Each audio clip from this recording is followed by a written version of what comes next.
اپنے حبیب کی آمد کے ذکر کی محفل سجائی. پہلی بات ہمیں یہ معلوم ہوئی، اور دوسری بات یہ معلوم ہوئی کہ اللہ تعالیٰ نے اس میں خاص لوگوں کو،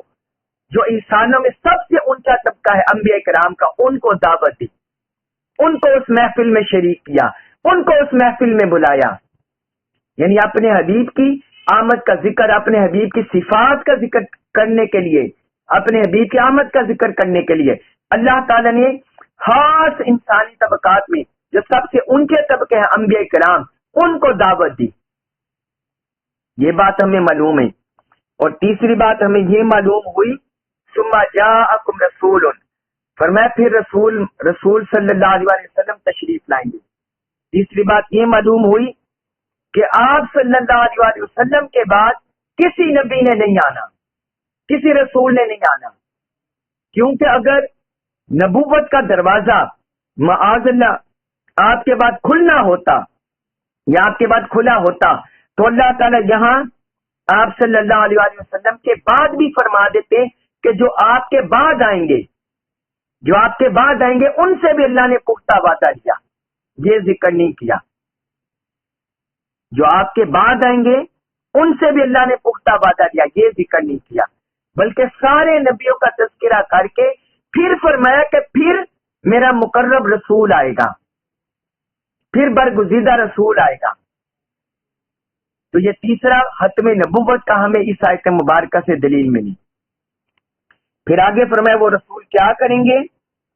آگے شان بیان کی اپنے حبیب کی. فرمایا مصدق لما معکم،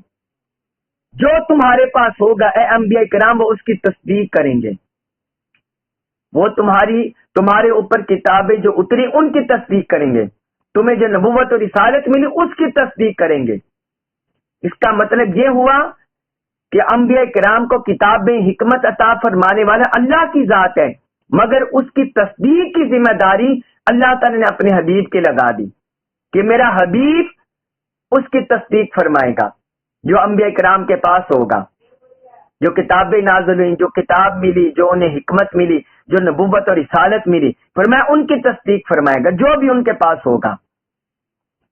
اور آگے انبیاء کرام کو تاکید فرمائی، فرمایا لَتُؤْمِنُنَّ بِهِ وَلَتَنْصُرُنَّ، تم ضرور بھی ضرور ان پر ایمان لاؤ گے اور ضرور بھی ضرور ان کی مدد کرو گے. لَتُؤْمِنُنَّ، یہ یاد رکھیے، یہ لام زبر لا، یہ تاکید کے لیے ہے. اور آخر میں جو نون شد کے ساتھ ہے یہ بھی تاکید کے لیے آتے ہیں عربی گرامر میں. تو لَتُؤْمِنُنَّ میں بھی یہی اسلوب ہے اور وَلَتَنْصُرُنَّ میں بھی یہی اسلوب ہے. فرمایا تم ضرور بھی ضرور ان کی مدد، ان پر ایمان لاؤ گے اور ضرور بھی ضرور ان کی مدد کرو گے. تو اس سے ہمیں یہ پتا چلا کہ چاہے کسی نبی کا کتنا اونچا منصب ہو، حضرت نوح علیہ السلام نجی اللہ ہوں، حضرت ابراہیم علیہ السلام خلیل اللہ ہوں، حضرت موسیٰ علیہ السلام کلیم اللہ ہوں جنہوں نے اللہ نے جن سے کلام کیا، حضرت عیسیٰ علیہ السلام روح اللہ کلمت اللہ ہو، جیسا کسی کا بھی منصب ہو، فرمایا جب میرا رسول تشریف لے آئے گا تم نے اپنا مقام نہیں دیکھنا، اپنا منصب نہیں دیکھنا، اپنی نبوت اور رسالت نہیں دیکھنی، تم نے اپنی نبوت اور رسالت چھوڑ کر میرے حبیب کا کلمہ پڑھنا ہے، میرے رسول پر ایمان لانا ہے اور ان کے دین کی مدد و نصرت کرنی ہے، ان کی نبوت اور رسالت کے پیغام کو پھیلانا ہے، پہنچانا ہے. یہ دیکھیے حضور کی شان کو اللہ تبارک و تعالی نے عالم ارواح میں انبیاء کرام کے سامنے بیان کیا. اور پھر یہی ہوا کہ جو بھی نبی تشریف لاتے دنیا میں وہ اپنی امت کو حضور صلی اللہ علیہ وسلم کی بشارت سناتے اور کہتے کہ میرے بعد برگزیدہ رسول تشریف لانے والے ہیں. پھر آگے دیکھیے ایسا اسلوب اللہ تعالی نے باقی دو عہدوں میں نہیں کیا، اختیار نہیں کیا. نہ اپنی الوہیت کا جب وعدہ لیا، ربوبیت کا جو سورۃ الاعراف میں ذکر ہوا آیت نمبر 172 میں، اور نہ انبیاء کرام کی نبوت و رسالت پر جب پختہ وعدہ لیا. ایسا سلوک اس وقت اختیار کیا. وہ کیا؟ فرمایا قال اقررتم واخذتم علی ذلکم اسری، فرمایا کیا تم نے اس کا اقرار کر لیا اور میرا باری عہد اس کو مضبوطی سے تم نے تھام لیا. وہاں صرف اللہ تعالیٰ نے جب اپنی ربوبیت کا وعدہ لیا تو وہاں صرف اتنا اقرار لیا، سب لوگوں نے کہا قالوا بلا، بات ختم ہو گئی،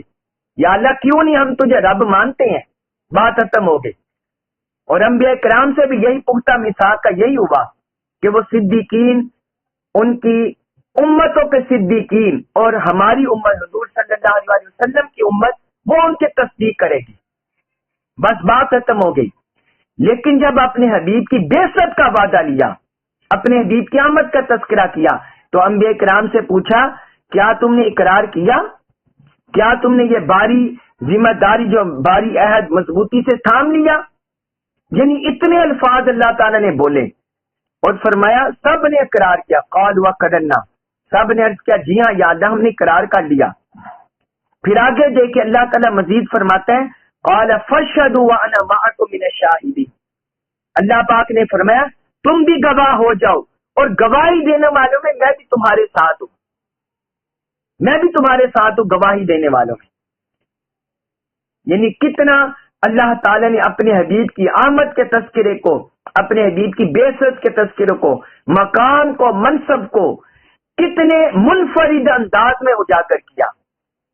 اور کتنے منفرد شان سے اجاگر کیا، تاکہ ہر آنے والے امتی کو، ہر انسان کو پتا چل جائے کہ یہ جو رسول معظم صلی اللہ علیہ وسلم تشریف لا رہی ہیں ان کا رب کی نگاہ میں کیا مقام ہے۔ باقی سب نبیوں کا اپنا مقام ہے، جدا ہے، ان کا جدا گنا مقام ہے،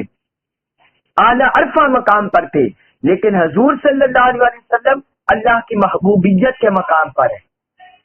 محبوبیت کے مقام پر۔ پھر آگے اللہ تعالیٰ نے فرمایا آیت نمبر 82 فرمایا فمن تولی بعد ذلک فاولئک هم الفاسقون، تو فرمایا جس شخص نے اس اقرار کے بعد روگردانی کی وہ ہٹ جانے والوں میں سے ہوگا، وہ نافرمان ہوگا، وہ ہٹ جانے والوں میں سے ہوگا، وہ ہٹ جانے والوں میں سے ہوگا۔ تو اس میں اللہ تبارک و تعالی نے ایک تو اشارہ انبیاء کرام کی طرف اس آیت میں اشارہ ہے، انبیاء کرام سے جو اللہ تعالی نے وعدہ لیا وہ ہٹنے والے نہیں، وہ روگردانی کرنے والے نہیں، لیکن اللہ تعالی نے تنبیہاً انداز اس لیے اختیار کیا تاکہ ہر سننے والا باخبر ہو جائے، انبیاء کرام اس پر استقامت اختیار کر لیں اور انبیاء کرام جتنے بھی نبی تشریف لائیں ان کے امتی اور آنے والے انسان وہ بھی اس پر خبردار ہو جائے اور اس پر اپنے کان کھڑے کر لیں، انہیں پتہ چل جائے کہ یہ جو آخری رسول صلی اللہ علیہ وسلم تشریف لائے ہیں ان کا اتنا مقام ہے کہ رب نے انبیاء کرام کو بھی اس پر تنبیہ فرمائی، انبیاء کرام کو بھی اس پر تنبیہ فرمایا اور ان سے وعدہ لیا، پختہ وعدہ لیا ہر ایک کو خبردار کرنے کے لیے۔ تو یہ اتنا میثاق النبیین حضور صلی اللہ علیہ وسلم کی آمد بعثت کا یہ عظمت ہے، یہ رفعت ہے، یہ بلندی ہے جو رب نے عالم ارواح میں میثاق النبیین انبیاء کرام سے پختہ وعدہ لے کر اپنے حبیب کی آمد کے ڈنکے بجا دیے۔ اللہ تعالی ہم میں سے ہر کسی کو حضور صلی اللہ علیہ وسلم کی یہ آمد سمجھنے کی اور اللہ تعالی اس کا شعور ہمیں عطا فرمائے تاکہ ہم آمد مصطفیٰ کی عظمت کو سمجھ سکیں اور جان سکیں کہ جب رب اتنی تنبیہ فرما رہا ہے تو کسی امتی کی کیسے جرت ہو سکتی ہے جو حضور کی آمد کی عظمت کو جٹلا دے، وہ بدبخت اور بد نصیب ہی ہو سکتا ہے۔ پھر آگے اللہ تعالی نے فرمایا آیت نمبر 83 میں، آگے ہے آیت نمبر 83 سورہ آل عمران آیت نمبر 83 فرمایا افغیرہ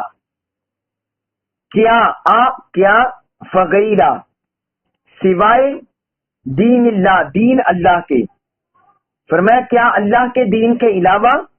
یبغون وہ چاہتے ہیں، فرمایا کیا اللہ کے دین کے علاوہ وہ کوئی اور دین چاہتے ہیں، وَلَهُ اور اسی کے لیے، وَلَهُ اور اسی کے لیے ہے، اسلم فرما برداری اختیار کی، من جو کچھ بھی فی السماواتی آسمانوں میں والارض اور زمین میں، فرمایا اور جو کچھ آسمانوں اور زمین میں ہے سب نے اسی کی فرما برداری اختیار کی، توأن خوشی سے، توأن خوشی سے، وکرہن اور لاچاری سے، فرمایا چاہے خوشی سے یا لاچاری سے سب نے اسی کی فرما برداری کی، وَإِلَيْهِ اور اسی کی طرف یرجعون وہ لوٹائے جائیں گے، اور اسی کی طرف وہ لوٹائے جائیں گے، سب اسی کی طرف لوٹائے جائیں گے۔ اب اس آیت مبارکہ میں اللہ تبارک و تعالی نے یہ واضح کیا ہے، اہل کتاب پر، یہود و نصارہ پر، ہر ایک پر واضح کر دیا ہے۔ فرمایا کیا یہ اللہ کے دین کے علاوہ کسی اور دین کو چاہتے ہیں؟ کیا انہیں خبر نہیں ہے کہ اللہ کی ذات وہ ہے کہ زمین اور آسمان میں جو کچھ ہے سب نے اسی کی فرما برداری کی ہے، سب اسی کے آگے جھکتے ہیں، سب اسی کی اطاعت بجا لاتے ہیں، سب اسی کے فرما بردار ہیں۔ توأن و کرہن، چاہے خوشی کی حالت میں ہو یا ناراضی کی حالت میں ہو، یعنی کسی شخص نے اللہ کی عظمت کو پہچان لیا، جنات میں سے، انسانوں میں سے، فرشتوں میں سے انہوں نے اللہ کی عظمت کو جان لیا، تو وہ بخوشی اللہ کی اطاعت میں اللہ کے فرما بردار ہو گئے، اللہ کی اطاعت پر راضی ہو گئے۔ اور اگر کسی نے خوشی سے اللہ کی اطاعت نہیں کی تو پھر کرہن مجبوری سے اسے کرنا پڑے، جو کچھ بھی آسمان اور زمین میں ہے خوشی سے یا لاچاری سے، مجبوری سے وہ اللہ کی اطاعت کو مان رہا ہے، ہر کوئی مان رہا ہے۔ زمین و آسمانوں کا نظام کس نے بنایا ہے؟ سورج چاند ستاروں کا نظام کس نے بنایا ہے؟ عرش فرش کس نے بنائی ہے؟ رات دن کا نظام کس نے بنایا ہے؟ ہر کوئی توأن و کرہن اس کی ذات کو پہچان رہا ہے، مان رہا ہے۔ فرمایا اگر یہ بخوشی مان جائیں گے تو ان کے لیے بہتر ہوگا، وَإِلَيْهِ يُرْجَعُونَ اور سب اسی کی طرف لوٹائے جائیں گے، یعنی قیامت کے دن موت کے وقت سب فرمایا اسی کے طرف لوٹائے جائیں گے۔ دنیا میں ہمیشہ کے لیے کسی نے نہیں رہنا، دنیا فانی ہے، یہاں کی نعمتیں فانی ہے، یہاں کی چیزیں فانی ہے، دنیا و ما فیہا سب کچھ فانی ہے۔ فرمایا تو سب کو قیامت کے دن پھر اسی کے در لوٹائے جائیں گے۔ تو جس نے خوش دلی سے رب کی اطاعت کی ہوگی تو اسے انعامات ملیں گے، اور جس نے کرہن مانا ہوگا تو جیسا اس نے مانا ہوگا عذاب الہی کو دیکھ کر خوف سے یا اللہ سے باغی لگا تو ویسے ہی اس کو سامنا کرنا پڑے گا، نافرمانی کر کے بھی اس کو سامنا کرنا پڑے گا۔ اللہ کی طرف رجوع کے بغیر چھٹکارا نہیں ہے، اللہ کی طرف رجوع کے بغیر کسی کا چھٹکارا نہیں ہے۔ پھر آگے فرمایا آیت نمبر 84 میں، سورہ آل عمران آیت نمبر 84، قل اے حبیب فرما دیں، آمنا ہم ایمان لائے، باللہ اللہ پر، وما اور جو کچھ انزلہ نازل کیا گیا، علینا اوپر ہمارے، اے حبیب آپ فرما دیں ہم اللہ پر ایمان لائے اور جو کچھ ہم پر نازل کیا گیا اس پر ایمان لائے، وما اور جو کچھ انزلہ نازل کیا گیا علی ابراہیم علیہ السلام پر، و اسماعیل اور اسماعیل، و اسحاق اور اسحاق، و یعقوب اور یعقوب، والاسباطی اور اولاد پر۔ فرمایا آپ فرما دیں کہ ہم اللہ پر ایمان لائے اور جو کچھ نازل کیا گیا ہم پر، اور جو کچھ نازل کیا گیا ابراہیم علیہ السلام، اسماعیل علیہ السلام، اسحاق علیہ السلام، یعقوب علیہ السلام اور ان کی اولاد پر، جو کچھ بھی نازل کیا گیا ہم اس پر ایمان لائے، وما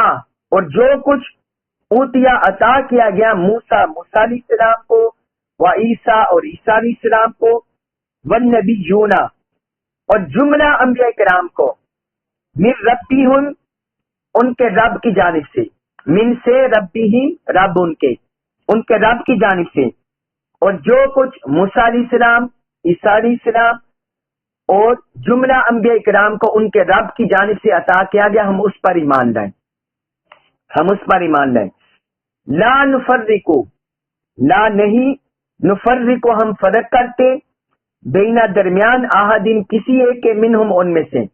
ہم ان میں سے ایمان لانے میں کسی ایک کے درمیان بھی فرق نہیں کرتے، ونحن اور ہم ہیں، لہو اسی کے، مسلمون فرما بردار، اور ہم اسی کے فرما بردار ہیں۔ اب اس آیت مبارکہ میں اللہ تبارک و تعالی نے جو ایمان کا ایک حصہ ہے، ایمان بالکتب، اس کے بارے میں بیان کیا ہے۔ فرمایا اے حبیب آپ فرما دیں کہ یہ جو اہل کتاب ہیں، یہ آپ کی نبوت اور رسالت کو جھٹلا رہے ہیں، آپ کو نبی نہیں مان رہے، تو آپ اپنی زبان سے اعلان فرما دیں کہ ہم اللہ پر ایمان لائے ہیں، اور جو کچھ ہم پر نازل ہوا ہے ہم اس پر ایمان لائے ہیں۔ اب یہ دیکھیے کہ پہلے حضور کی زبان سے کہلوایا گیا، حضور کی زبان سے کہلوایا گیا، اور بعد میں اللہ تعالیٰ جمع کا لفظ لے آیا، آمنا، ہم ایمان لائے۔ حالانکہ حضور صلی اللہ علیہ وسلم واحد ہے، اگر اللہ تعالیٰ چاہتا تو یہاں فرما دیتا، آپ فرما دیں آمنت باللہ، میں اللہ پر ایمان لایا، لیکن نہیں، فرمایا اے حبیب آپ فرما دیں ہم اللہ پر ایمان لائے۔ اس میں دراصل ایک ایمان فروز بات ہے کہ شریعت عطا کرنے والے ہمیں حضور ہیں، ہمیں شریعت عطا کرنے والے حضور ہیں، نبوت اور رسالت سے جو سرفراز فرمائے گئے خاتم النبیین امام الانبیاء ہیں، وہ حضور صلی اللہ علیہ وسلم کی ذات اقدس ہے۔ آگے امت کو جو ایمان ملا وہ حضور کے توسط سے ملا ہے، تو اس لیے اللہ تعالی نے فرمایا کہ آپ اپنی زبان اقدس سے یہ اعلان فرما دیں، اب آپ کے پیچھے ساری امت بولے گی، تو ساری امت کو اللہ تعالی نے شامل فرما دیا، اپنے حبیب کے ساتھ ساری امت کو شامل کر لیا۔ اور میں آپ فرما دیں کہ ہم اللہ پر ایمان لائے، اور جو کچھ ہم پر نازل ہوا ہم اس پر ایمان لائے۔ اور پھر آگے جو ایمان بالکتب ہے، گزشتہ انبیاء کرام کو جو کتابیں عطا ہوئی، جو ان پر کتابیں اتری، جو صحائف اترے، آگے اس کا ذکر ہے کہ جو کچھ گزشتہ انبیاء کرام پر اتارا گیا، ان میں چند ایک اللہ تعالی نے ذکر کر دیا، ابراہیم، اسماعیل، اسحاق، حضرت یعقوب علیہ السلام، ان سب کا ذکر کر دیا کہ جو کچھ ان پر اترا ہم ان پر ایمان لائیں۔ اور پھر فرمایا کہ جو کچھ موسیٰ اور عیسیٰ علیہ السلام کو دیا گیا ہم اس پر ایمان لائیں۔ چونکہ اہل کتاب اپنے آپ کو جوڑتے ہیں دین ابراہیم کی طرف، اپنے آپ کو جوڑتے ہیں حضرت موسیٰ کے ساتھ، اپنے آپ کو جوڑتے ہیں حضرت عیسیٰ کے ساتھ، تو اللہ تعالی نے فرمایا کہ تمہارا ان پر ایمان لانا اس وقت ہی کارگر ہوگا، اس وقت ہی فائدہ مند ہوگا جب من و ان کما آپ کو پورے کا پورا ایمان لاؤ، جیسے حضرت ابراہیم علیہ السلام نے تعلیم دی، جیسے اسماعیل، اسحاق اور یعقوب نے تعلیم دی، ویسے ایمان لاؤ، اور جیسے موسیٰ اور عیسیٰ علیہ السلام تعلیم دیتے رہے ویسے ایمان لاؤ۔ یعنی مطلب یہ ہے کہ وہ آخری رسول کے بارے میں خوشخبریاں دیتے رہے، آخری دین کے بارے میں خوشخبریاں سناتے رہے، تو جب وہ تمہیں خوشخبریاں سناتے رہے اور تمہیں بتاتے رہے کہ آخری رسول تشریف لائیں گے، تو اب وہ تشریف لے آئے ہیں، لہذا تم پر یہ فرض ہے، لازم ہے کہ تم آخری رسول پر ایمان لے آؤ۔ جب مسلمان تمہارے انبیاء پر ایمان لا رہے ہیں، تم پر اتری کتابوں پر ایمان لا رہے ہیں، تو پھر تم کیوں ان سے جدا ہو، ان کی کیوں مخالفت کر رہے ہو اور ان سے کیوں جدا ہو رہے ہو؟ تمہیں بھی چاہیے کہ مسلمانوں کے پیچھے چلتے ہوئے تم بھی آخری رسول صلی اللہ علیہ وسلم پر ایمان لے آؤ۔ تو اللہ تعالیٰ نے اس انداز سے گزشتہ انبیاء کرام جو اصول ہیں انبیاء کرام کی، جو انبیاء کرام کے اصول ہیں اور آباء و اجداد ہیں،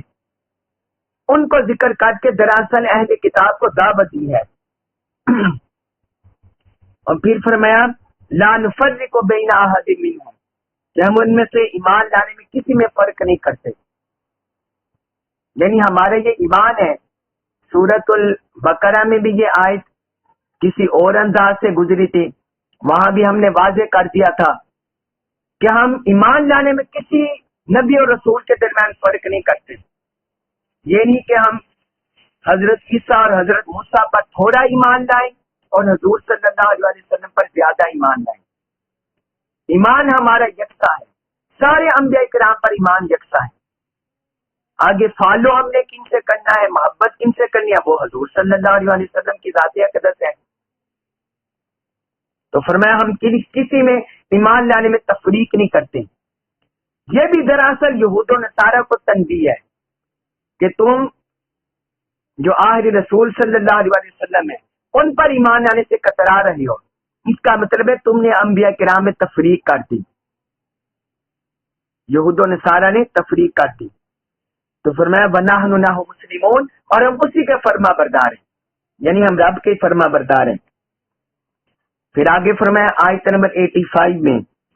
فرمایا وَمَن يَبْتَغِ، اور جو کوئی، وَمَن اور جو کوئی، یبتغی چاہے گا، غیر الاسلامی علاوہ اسلام کے، دینن کوئی دین. فرمایا اور جو کوئی بھی اسلام کے علاوہ کسی اور دین کو چاہے گا، فلن تو ہرگز نہیں، یقبل قبول کیا جائے گا، منہ سے تو اس سے ہرگز قبول نہیں کیا جائے گا. وہوا اور وہ فی الآخرت آخرت میں، من الحاسرین نقصان اٹھانے والوں میں سے ہوگا، اور واحدت میں نقصان اٹھانے والوں میں سے ہوگا. اس آیت مبارکہ میں اللہ تعالی نے فرمایا کہ جو کوئی بھی جیسے کوئی دین لے کے پھیر رہا ہے، کسی نے دین یہود بنا دیا، کسی نے دین نصارہ بنا دیا، کسی نے مجوسیت اختیار کر لی، کوئی شرک پرستی بت پرستی کے دین کو ماننے لگا، تو فرمایا جیسا بھی کوئی دین کسی نے چاہا ہے،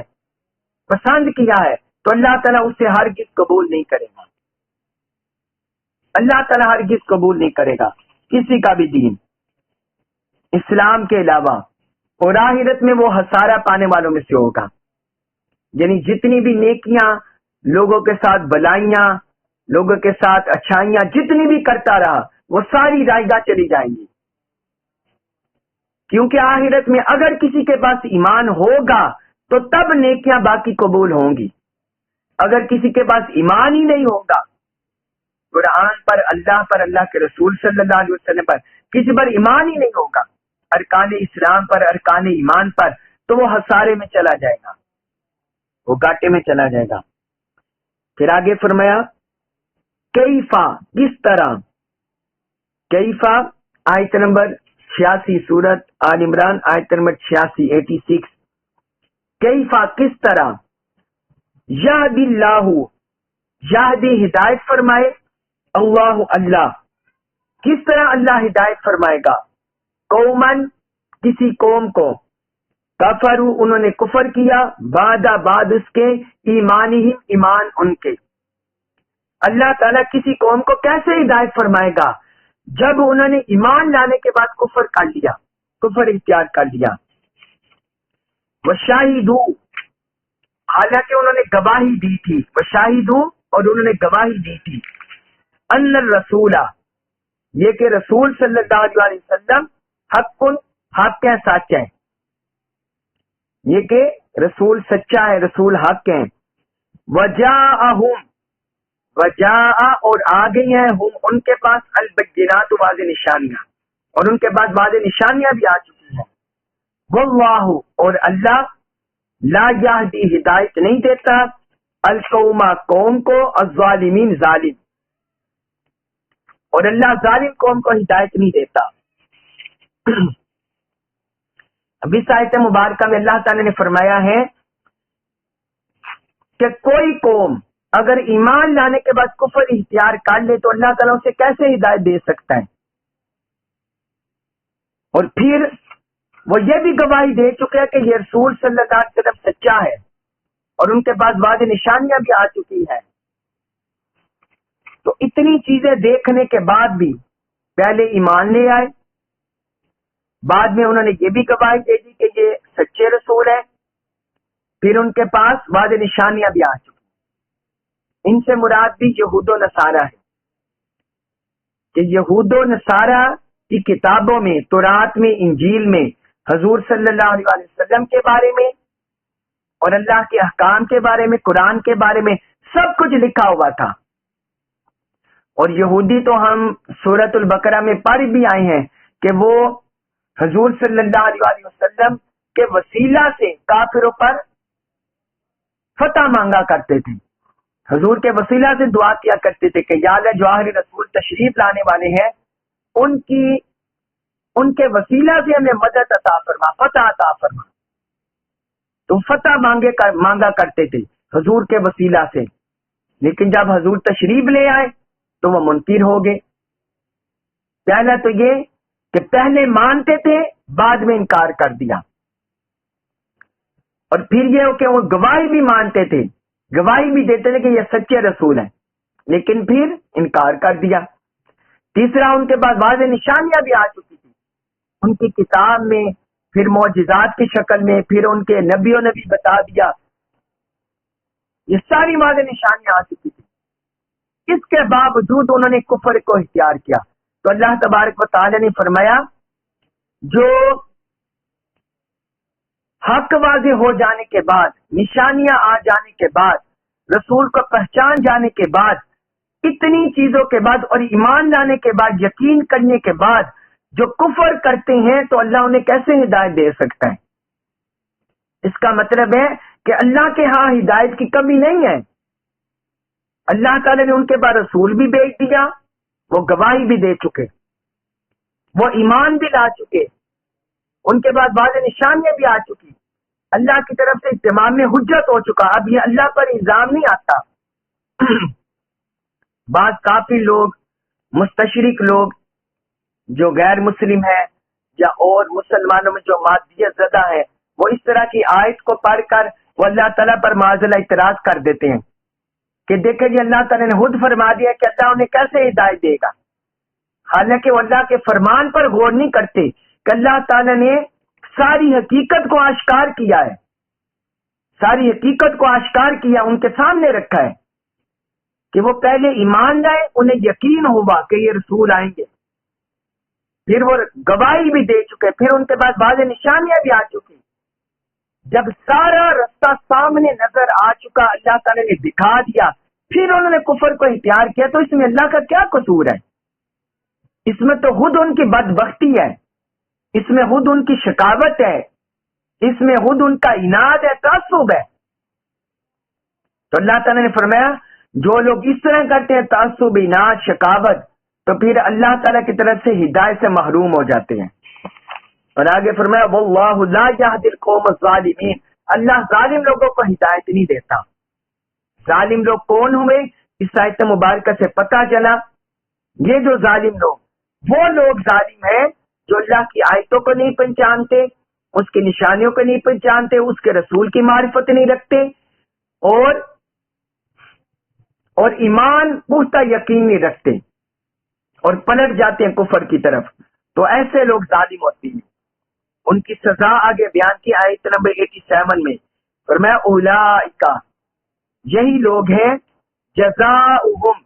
سزا ان کی یہ ہے، انا، بے شک، علیہم، ان پر، لعنت اللہ، لعنت ہے اللہ کی۔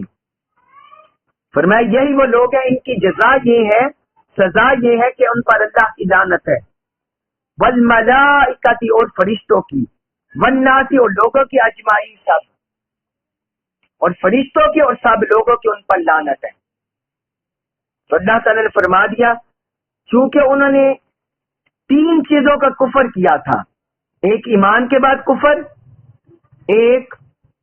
رسول صلی اللہ علیہ وسلم کی گواہی دینے کے بعد پلٹنا کفر، تیسرا آیات بینات، اللہ کی واضح نشانیوں کو جھٹلانا۔ تو چونکہ ان کے 3 کفر تھے تو اس لیے سزائیں بھی ان کے 3 ہوئی، لعنت بھی 3 طرح کی اللہ تعالیٰ نے ان پر کی، ایک اللہ کی لعنت، دوسری فرشتوں کی لعنت، اور تیسری سارے لوگوں کی لعنت۔ معاذ اللہ، استغفر اللہ۔ اللہ تبارک و تعالی ہمیں اپنے غضب سے، اپنے قہر سے ہمیں بچائے، ہمیں اپنی پناہ عطا فرمائے۔ اور آیت نمبر 88 میں فرمایا خالدین، وہ ہمیشہ رہیں گے، فیہا، اس میں، وہ اس میں ہمیشہ رہیں گے، اسی لعنت میں ہمیشہ گرفتار رہیں گے، لا یخفف، لا نہیں جو خفف کم کیا جائے گا، عنہم ان سے، العذاب عذاب، ان سے عذاب میں کمی نہیں کی جائے گی، ولا اور نہ ہم انہیں ینظرون مہلت دی جائے گی، اور نہ انہیں مہلت دی جائے گی۔ فرمایا وہ اسی لعنت میں پھٹکار میں ہمیشہ رہیں گے، وہ ان پر برستی رہے گی، اور ان سے جس عذاب میں گرفتار ہوں گے اس میں کوئی کمی نہیں کی جائے گی، جہنم کے عذاب میں،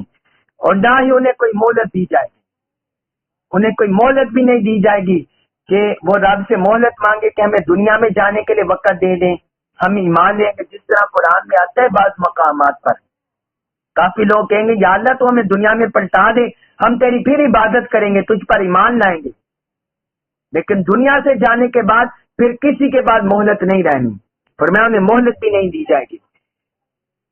یہ کافروں کی بات ہو رہی ہے، کافروں کی، اس کو مومنوں پر اپلائی نہیں کرنا آپ نے، کیونکہ مومنوں کے لیے شفاعت کے اور کئی طرح کے اللہ کی رحمت کے دروازے کھلنے ہیں۔ الا مگر، فرمایا الا مگر اللہ زینا وہ لوگ تابو جنہوں نے توبہ کر لی، من بعدی بعد ذالک اس کے، مگر فرمایا سوائے ان لوگوں کے جنہوں نے اس کے بعد بھی توبہ کر لی، وَأَصْلَحُوا اور انہوں نے اصلاح کر لی، اور انہوں نے اصلاح کر لی، فَإِنَّ اللَّهَ فَإِنَّا تو بے شک اللہ، اللہ غفور بڑا بخشنے والا، رحیم بہت مہربان ہے، تو اللہ بڑا بخشنے والا بہت مہربان ہے۔